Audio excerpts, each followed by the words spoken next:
조금 다른데요. 어렸을 때부터 어머님께서 이제 소금 간을 굉장히 약하게 싱겁게 먹는다고 하죠. 그래서 굉장히 싱겁게 먹는 게 습관화되어 있어서 지금도 사실은 좀 음식점에서 짠 거를 잘 못 먹습니다.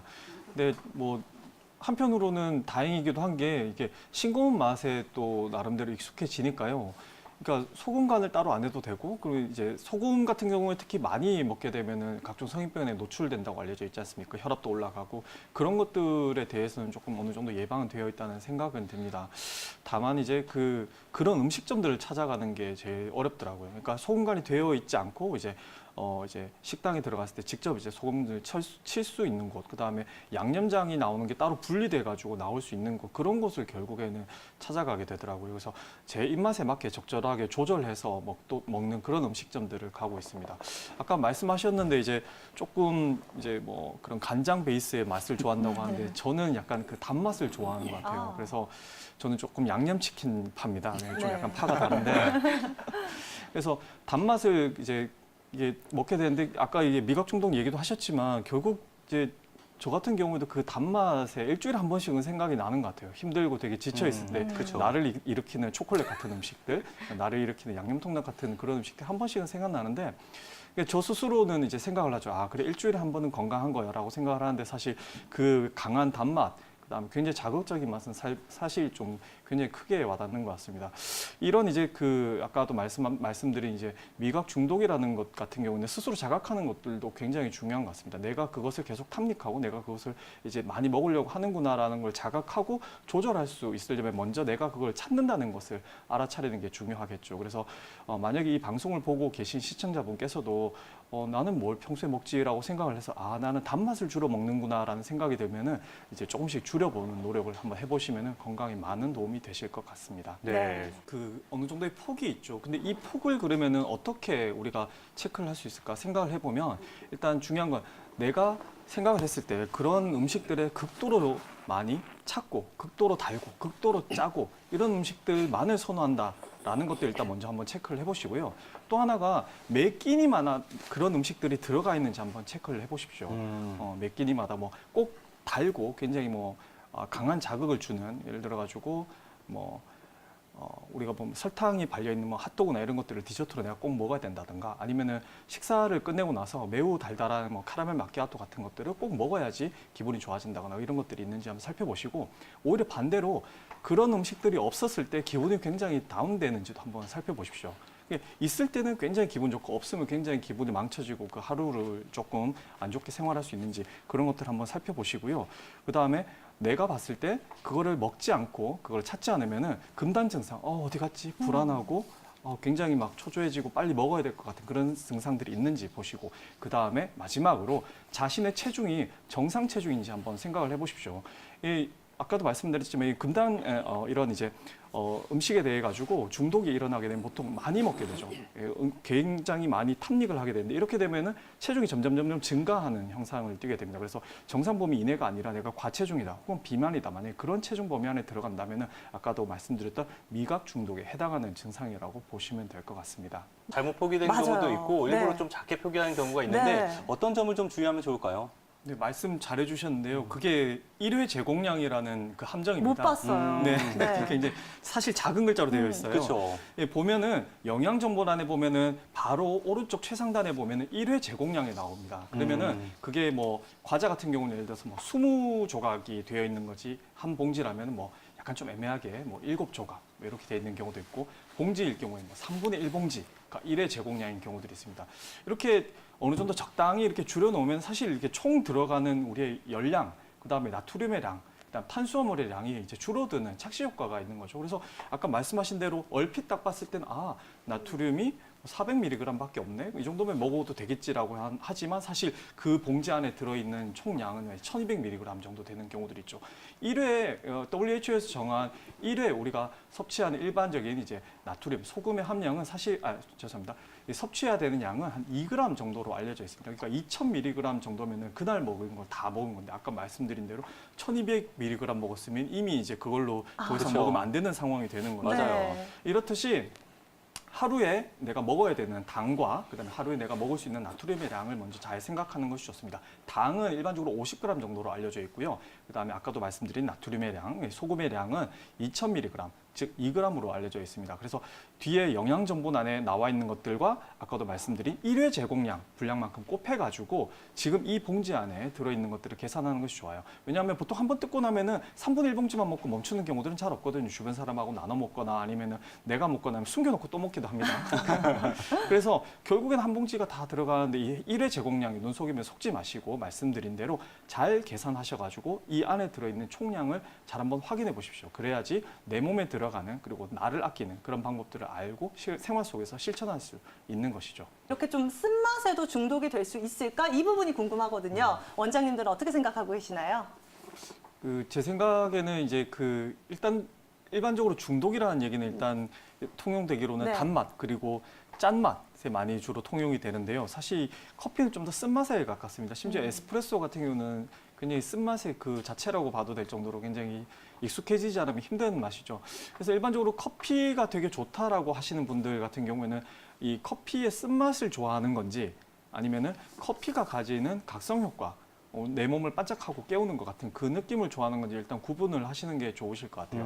먹었을 때 일단 일시적으로 이제 집중력이 올라가고 그리고 그 맛으로 인해 가지고 내가 지금 당장 해야 될 것들을 조금 더 이렇게 원활하게 진행하는 경우들이 있죠. 특히 이제 모닝 커피 같은 경우에는 사람에 따라 다르지만 많게는 이제 머그잔 한 잔 꽉 채워가지고 이렇게 드시는 분들도 있을 정도로 각성 효과를 노리고 이제 이 음용을 하시는 분들이 많습니다. 그래서 아까 말씀하신 대로 그 커피 그 쓴맛이 좋다라고 할 때 각성 효과가 좋다면은 이제 사실 대체제들이 많이 있습니다. 커피 말고도 이제 뭐 가벼운 집중력을 위한 많은 차들도 있고 사실 또 한방에서는 뭐 경호고라든가 공진단 같은 또 많은 이제 약들도 있습니다.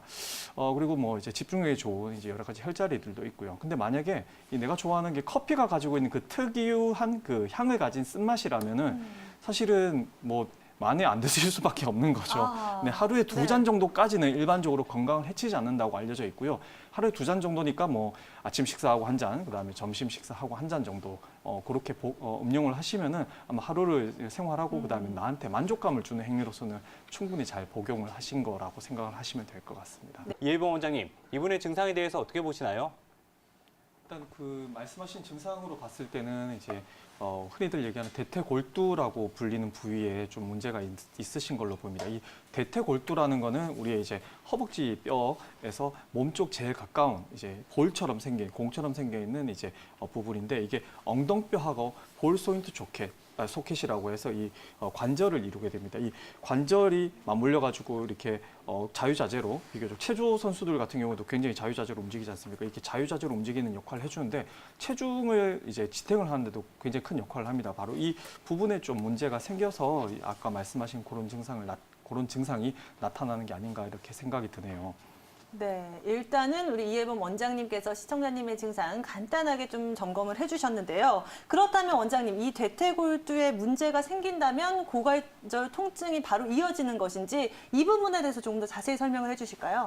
네, 맞습니다. 그 말씀하신 그대로 이 네. 대퇴골두 쪽에 문제가 생기면은 아까 나열해 주신 그런 증상이 생길 가능성이 높습니다. 그리고 지금 증상들을 쭉 보니까 이제 좀 약간 위험한 병 중에 하나인 대퇴골두 무혈성 괴사라는 이 증상하고 좀 가깝습니다. 이게 무혈성 괴사라는 거는 이제 혈관이 이렇게 쭉 발달이 돼가지고 이제 뼈에도 이제 뼈 세포와 그다음에 연골 세포 쪽으로 이제 영양을 공급을 해줘야 되죠. 근데 어떠한 이유에서인지 이 혈관 쪽에 문제가 생기고 영양 공급이 안 되면은 세포들이 죽게 됩니다. 이걸 괴사라고 하는데요. 다시 말해서 대퇴골두 무혈성 괴사, 대퇴골두의 무혈성.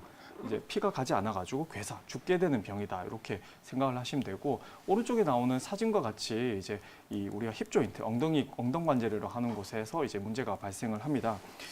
문제가 되는 것은 이제 이 대퇴골두 무혈성 괴사라는 것은 보고에 따라서는 좀 다르긴 한데요. 20대에서 40대 그리고 어떤 보고에서는 이제 30대에서 50대에 좀 많이 발생을 한다라고 알려져 있고 이제 주로는 이제 여자 쪽보다는 남자 쪽, 그다음에 한쪽에 생기기보다는 양쪽 다 생기는 경우들이 많다고 합니다. 문제가 되는 것은 이제 이 병의 초기에 뭐 어떤 증상이 나타나면 좋겠는데 사실 이 병의 초기에는 크게 이제 뭐 특별한 증상이 나타나지 않습니다. 이제 다만 병이 진행을 해가지고 조금 손상을 입게 되면 이제 그 뼈 머리에 손상을 입게 되면 그때부터 증상들이 나타나게 되는 거예요. 이게 우리가 그 서해부라고 불리는 이제 사타구니라고 하죠. 이제 그쪽 부분에 통증이 나타나기 시작하고 그다음에 걸어 다닐 때 이제 조금 힘이 들기 시작합니다. 특히 이제 그 괴사가 발생하고 나서 상당 부분 이렇게 시간이 지나게 되면은 그 괴사대 부분, 아까 말씀드린 괴사는 그 세포가 죽는다고 말씀드렸잖아요. 그러니까 뼈 세포가 많이 죽고 그 관련돼 있는 이제 다른 주변 조직들이 같이 죽으면 어떻게 될까요? 골절이라는 게 일어나게 되죠. 그래서 이 골절이 일어나고 나면은 이제 그 증상들이 매우 폭발적으로 증가하는 것이 특징입니다. 그러면 아까 그 말씀드린 그럼 대퇴골두, 무혈성 괴사라는 거는 그러면은 알아차리려면 어떤 증상이 있어야 되나 살펴보면은 먼저 활동할 때 아까 말씀드린 서해부, 사타구니 쪽, 고관절 부위라고 하죠. 그 부위에 이제 통증이 이제 서서히 발생되고 증가되는 형태를 띠고요. 그다음 또 하나가 움직이기가 어렵고 걸을 때 이 병이 조금 심한 쪽에서 이렇게 절뚝절뚝 거리게 됩니다. 그다음 또 하나가 양반다리, 아까 양반다리하고 이렇게 조금 펼쳐 앉는 게 좀 힘든다고 하셨는데요. 그렇죠. 다리를 이렇게 펼쳐가지고 고관절에 조금 활동성이 늘어나는 그런 자세를 취하는 것이 힘든 증상을 가지게 됩니다. 그리고 아까 말씀드린 이제 세포가 죽고 뭐 그렇게 되면은 얘네들이 이제 길이가 점점 좀 짧아지겠죠. 그러면 이제 똑바로 놓고 봤을 때 양쪽 다리 길이가 아주 미세하게 좀 차이가 나기 시작하죠. 그리고 좀 전에 말씀드린 그 네 가지 증상 다 시간이 지나면 지날수록 점점 더 심해지지 더 이렇게 원래대로 돌아가는 경우는 좀 드뭅니다. 그래서 아까 말씀드린 네 가지의 증상들이 시간이 지남에 따라서 점점 더 심해진다면 좀 전에 말씀드린 대퇴골두 무혈성 괴사라는 병에 좀 가깝지 않나 이런 생각이 듭니다. 혹시나 다행히 우리 시청자님께서 이런 증상에 해당되지 않는다면 혹시 단순히 근육 문제 때문에 이런 증상이 나타날 수 있는지도 궁금하거든요. 어떨까요? 네, 그것도 가능합니다. 일단 허리 쪽으로 해서 수술하신 경우가 있고 만약에 통증이 조금 오래된 경우가 있다면 말씀하신 대로 이제 체중을 지지하고 이렇게 활동을 하다가 생긴 이제 근육의 문제로도 볼 수가 있죠. 아까 좀 전에 말씀드린 이제 그 대퇴골수 무혈성 괴사 같은 경우는 좀 무서운 질환이잖아요. 그거 같은 경우 이제 초기에 발견을 못하면은 이제 관절을 바꾸는 관절 이식술, 인공관절을 넣는 이제 치환술을 해야 됩니다. 그런데 그런 문제가 아니라 기간이 한 10년 정도 됐다. 근데 이제 항상 움직일 때마다 조금 그 허리를 포함해서 이제 좀 불편하다. 이러면 이제 말씀드린 이제 근육의 문제로 보게 되는데요. 이 근육의 문제 같은 경우에는 조금 더 가볍게 생각할 수 있죠. 뭐 쉽게는 이제 소염 진통제부터 시작해서 뭐 침뜸 치료라든가 뭐 아니면 다른 한약과 이제 약물 조절 뭐 아니면은 뭐 한방 물리 치료 같은 것들로 이제 어느 정도는 조절이 됩니다. 이 중에서 이제 제일 이제 중요한 건 이제 골반 주변에 있는 근육들에 의한 긴장을 먼저 생각을 해볼 수가 있는데요.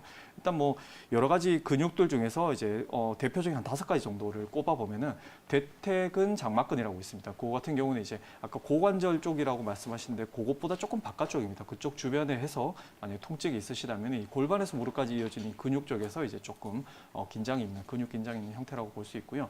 또 하나는 치골근이라고 있어요. 치골근 같은 경우에는 치골이 어딘지 아마 아실 겁니다. 사타구니 제일 밑쪽이죠. 그쪽 주변에서 이제 엉덩이 뼈하고 이제 허벅지 뼈를 이어주는 아주 짧은 근육인데요. 만약에 고기가 문제 같은 경우에는 이제 좀 잘 눌러가지고 압박을 통해서 풀어주시는 방법을 통해서 이제 조금 근육 긴장을 해소할 수 있습니다.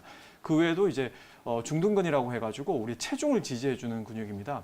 아까 대퇴골두 무혈성 괴사하고 조금 증상이 비슷하게 나타날 수 있는데요. 이거는 이제 걸으실 때 엉덩이가 반대쪽 엉덩이가 툭 하고 떨어지는 것이 특징입니다. 그래서 그거 같은 경우에 좀 바깥쪽으로 이 옆쪽 고관절이라고 하더라도 좀 약간 바깥쪽으로 이렇게 통증이 있는 경우들이 많고요. 그리고 또 하나가 장요근이라고 하죠. 그거는 이제 허리를 통해서 엉덩이 그다음에 허벅지 뼈까지 이어주는 장근과 요근으로 이어져 있는 장요근이라는 것입니다. 그거는 좀 약간 깊은 곳에 있기 때문에 요거는 이제 전문적으로 이제 조금 그런 부분에 대해서 술기가 충분히 있는 분들하고 한테 찾아가셔가지고 치료를 받으시는 게 좋고요.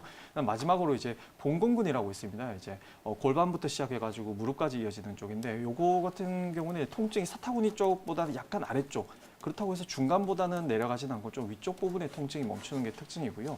이런 경우에는 이제 적절한 침뜸 치료를 통해 가지고 근육의 긴장을 해소할 수 있습니다.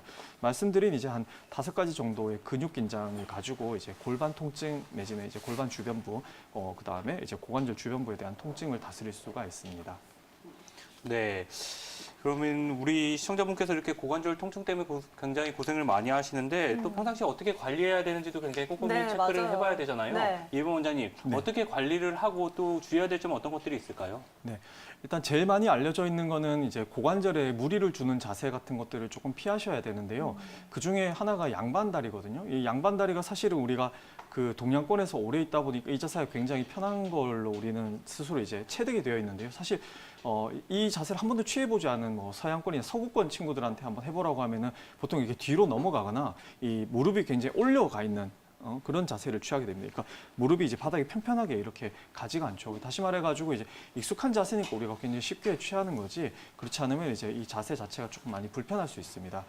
그리고 아까 황태환 원장님께서 말씀하셨는데 음주가 굉장히 또 몸에 안 좋죠. 이렇게 음주를 통해 가지고 혈관 쪽에 이제 문제를 일으킬 수 있고 그리고 또 한 자세로 오래 앉아 있는 건 역시 혈액순환에 그렇게 도움이 되지는 않습니다. 다시 말해서 혈액순환의 장애로 인해 가지고 아까 말씀드린 이제 대퇴골두 물성 괴사라든가 오랫동안 앉아 있을 때 생기는 여러 가지 근육의 긴장 같은 것들이 생길 수가 있죠. 다시 말해서 가지고 이제 아까 말씀드린 이제 먼저 음주하지 마시고 양반다리 너무 오랫동안 하고 계시지 마시고 오랫동안 앉아가지고 움직이지 말고 한 번씩 요즘 한 30분마다 일어서서 움직이라고 얘기를 하죠. 그렇게 서서 움직이면서 조금 스트레칭 해주시는 게 좋은 습관이실 것 같습니다.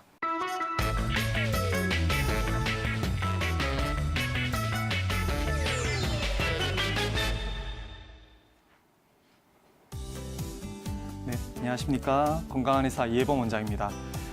오늘은 이제 여러 많은 여성분들의 관심사인 산후조리의 좋은 습관이 뭔지 한번 좀 말씀을 드리려고 해요. 일단 임신을 하는 것, 그다음에 출산하는 것, 이 모두가 다 이제 신경이 많이 쓰이는 일일 텐데요. 특히나 출산을 하고 나서 어떠한 형태로 원래 이제 임신하기 전에 건강으로 돌아갈지에 대해서 관심이 많으신 것 같습니다. 그 때문에 사실 올바른 정보와 함께 사실 올바르지 않은 정보도 같이 좀 퍼지고 있는 것 같아요. 그래서 오늘은 좀 올바른 정보들을 조금 전달해드리고자 산후조리에 대해서 좀 말씀을 드리려고 합니다.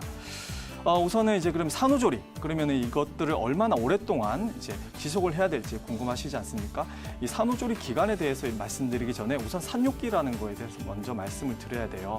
산욕기란 출산을 하고 나서 분만을 하고 나서 이제 6주 기간 6주라는 기간 동안에 이제 산욕기라고 부르게 되는데요. 이 산욕기는 보통 이 산욕기를 지나게 되면서 뼈와 인대들이 이제 원래대로 회복을 하고 엄청나게 커졌던 자궁들이 원래대로 돌아가고 그다음에 위치나 이런 것들이 다 조금씩 밀려나 있던 이런 장기들이 다시 제 위치를 찾게 되고 혈관들 같은 경우에도 이제 제 위치를 찾게 되죠. 이렇게 원래대로 분만 이전의 상태로 돌아가는 기간을 산욕기라고 합니다. 되게 2009년에 이제 이루어진 조사에 따르면 이 산후조리를 그러면은 얼마나 오랫동안 하고 있는지 조사를 해봤어요. 사실 근데 재밌는 게 서구권에서는 이제 산육기가 그렇게 길지는 않습니다. 2, 3일, 길게는 일주일 정도 하는데 한국, 중국, 인도, 그다음에 아프리카, 멕시코 이렇게 비서구권 국가들 같은 경우에는 조사를 해보니까 30에서 40일 정도를 산후조리 기간으로 설정을 하고 있는 것으로 보았습니다. 다시 말해가지고 의학적으로 정의된 산욕기와 그다음에 우리가 널리 문화적으로 퍼져 있는 산후조리가 사실 기간이 거의 일치하는 걸로 알 수 있는 거죠. 다시 말해서 적절한 산후조리 기간은 아까 말씀드린 한 40일 정도로 보시면 되고 이게 40일이라고 딱 자를 수가 없는 게 또 사람들마다 또 조금 다른 경우들이 있습니다. 좀 필요한 경우에는 그것보다 조금 길 수도 있지만 일반적인 경우에는 40일 정도라고 보시면 되고 6개월, 1년 가는 경우도 굉장히 드무니까 40일 정도 이제 열심히 우리 내 몸을 위해서 출산 전으로 돌아가기 위한 건강을 잘 챙기신다고 보시면 될 것 같습니다. 자, 다음 이제 산후조리 시 운동에 대해 가지고 좀 궁금해하시는 분들이 많아요. 특히 이제 산후조리이기 때문에 나는 내 몸을 위해서 아무것도 움직이지 않을 거야 라고 생각하시는 분들이 간혹 있는 것 같습니다. 사실 근데 그렇게 되면 오히려 더 몸에 좋지 않아요. 적절한 운동을 통하면은 우리 몸에 붓기도 빠질 수 있고요. 그다음에 굳어져 있는 근육들 같은 것들도 잘 풀리고 오히려 심박출량이 이렇게 증가되면서 노폐물도 잘 빠지고 우리 몸이 이제 건강하게 회복되는 데 크게 도움을 준다고 합니다. 일반적으로 알려져 있기로는 이제 분만 후에 3일 정도 지나면요. 이제 아이 젖을 타주거나 아니면은 뭐 아주 가벼운 정도의 운동을 하실 수 있고 일주일 정도 지났을 때는 가벼운 정도의 집안일과 가벼운 걷기 정도를 시작하실 수 있게 됩니다. 그리고 약 3주 정도 지나시게 되면은 조금 힘들 수 있는 뭐 계단 오르기라든가 이런 운동을 하실 수 있는데요. 중요한 거는 분만 직후에 한 6시간 정도 지나면은 스스로 이제 보행이 가능하신 시기가 옵니다. 그러면은 그때부터라도 계속 운동을 좀 해주시는 게 좋겠죠. 근데 이것도 역시 적당히가 중요합니다. 너무 몸에 무리가 가거나 아니면은 그렇게 운동을 하고 나서 기력이 막 떨어진다 이렇게 되면은 양을 좀 줄이십시오. 다시 말해서 하루에 매일 조금씩 양을 좀 증가시켜 보되 체력이 부딪히면 다시 조금 줄여보면서 이제 서서히 운동량을 증가시키는 게 회복에 굉장히 도움이 되실 겁니다. 자, 그다음 이제 보통 이제 산후조리라고 하면은 지글지글 끓는 이제 온돌장이나 구들장 같은 곳에 이제 몸을 눕혀가지고 이제 몸을 지진다고 하죠. 이제 그렇게 이제 그렇게 이제 행하는 것을 이제 산후조리로 생각하시는 분들이 많은데요. 사실 그거는 조금 지나친 면이 없지 않아 있습니다. 오른쪽에 보다시피 여름에는 한 24도에서 26도 정도로, 그 다음에 겨울에는 한 22도에서 24도 정도 유지를 하고 습도는 한 40에서 60% 정도 유지를 해서 이 산모에게 쾌적한 환경을 제공하는 게 좋다고 알려져 있어요. 너무 추우면은 사실은 체온이 떨어지면은 1도만 떨어져도 면역력이 떨어지고 혈액순환이 저하가 되는 건 사실이거든요. 근데 이것 때문에 이제 추우면 안 돼. 그래서 막 두꺼운 이불을 껴안고 그다음에 땀을 뻘뻘 흘리고 있으면 오히려 탈수 증상에 걸릴 수 있습니다. 그리고 아까 말씀드린 활동이 저하되면은 이제 노폐물이 빠져나가는데 도움이 오히려 안 되겠죠. 다시 말해서 적절한 이 온도를 취해가지고 우리 몸이 쾌적하게 느끼시면 됩니다. 단 여기서 겨울에 22도에서 24도라고 되어 있지만 내복을 입는 경우에는 여기서 2도씩 빼주시면 돼요. 그러니까 내복을 입고 생활하시는 공간이시라면은 20에서 22도 정도로 조절하시면은 산모에게 쾌적한 온도라고 보실 수 있습니다. 그다음에 우리가 제일 많이 이제 생각하게 되는 산후조리 음식이 뭘까요? 바로 미역국이죠. 이 미역국 같은 경우에는 식이섬유도 많이 들어있고 칼슘과 요오드가 많다고 알려져서요. 이제 산후에 이제 노폐물이 빠져나가는데 도움이 많이 준다고 합니다. 그래서 미역국을 먹게 되는데 간혹 산모분들께서 오셔가지고 미역국이 이제 질렸어요. 더 이상 먹으면은 이제 미역국을 영원히 안 먹게 될 수도 있어요라고 이제 오히려 말씀하시는 분들이 많죠. 삼시세끼 미역국을 먹는 거 결코 좋지 않습니다. 알려진 바에 따르면은 미역국을 삼시세끼 계속 먹고 이것들을 이제 40일 동안 먹게 되면은 요오드의 과량 섭취로 오히려 건강에 해로울 수 있습니다. 그래서 일반적으로 알려져 있는 양으로는 하루에 한 끼 정도의 미역국이 도움이 된다고 합니다. 만약에 하루에 한 끼 정도라도 힘들다고 하시면은 사실 이틀에 한 끼 정도 이제 드셔도 사실 충분한 거죠. 단 이때 주의하셔야 되는 거는 염도입니다. 이게 사실 이제 떨어져 이렇게 그 산후조리를 위해 가지고 이제 좀 다른 데서 뭐 가져오거나 이렇게 되면 좀 국이 짠 경우가 있어요. 근데 국이 짜면 어떤 문제가 생기냐 하면 몸에 부종이 이제 잘 안 빠지는 경우들이 생기죠. 다시 말해서 이 미역국을 드시게 된다면 간을 좀 싱겁게 하신 상태에서 하루에 한 끼 정도의 미역국 정도 드시면 되고요. 이게 만약에 나는 미역국에 대해서 정말 거부감이 있고 싫어요라고 하시면은 영양제 챙겨 드시는 방법도 있습니다. 다른 국과 함께 영양제를 챙겨 드시면 될 것 같습니다. 산후조리를 위해 가지고 사실 미역국 말고도 이제 여러 가지들 많이 드시게 되죠. 이때 중요한 거는 칼로리 조절인데요. 사실 산후조리를 위해 가지고 보양식이라고 뭐 여러 가지 염소를 잡거나 아니면 잉어를 잡아가지고 드시거나 이렇게 하시는데 이것들을 삼시세끼 계속 이제 복용을 하시게 되면은 너무 고칼로리 음식이 돼가지고 오히려 산후 비만에 빠질 경우들이 많겠죠. 다시 말해가지고 이런 고칼로리, 고열량의 음식 같은 경우는 좀 적절히 조절하셔야 되는데요. 계속 말씀드리는 거지만 사실 평상시기에서 300kcal, 모유수유 하시는 분은 300kcal만 더 이제 드시면 되고 모유수유를 안 하신다면 일상시기로 돌아가시면 됩니다. 산후기 때문에 내가 더 많이 먹어야 되고 더 지방이 많고 더 열량이 많은 걸 먹게 되면 오히려 이제 역으로 산후 비만에 빠질 가능성이 높죠. 다시 말해서 이렇게 모유수유 하실 때는 끼니당 300kcal 정도 드시게 되는데 이 300kcal라는 거는 이제 동그란 비스켓을 봤을 때 사실 한 7조각 정도고요. 300kcal는 이제 흰 쌀밥 한 공기 정도라고 알려져 있습니다. 다시 말해가지고 그렇게 많은 양이 아닌 거죠. 자, 이렇게 이제 산후조리에 대해서 충분히 잘 알려드렸는데 이렇게 좀 적절하게 정보가 잘 전달되었길 바랍니다. 자, 이상으로 건강한 의사 이혜범 원장이었습니다.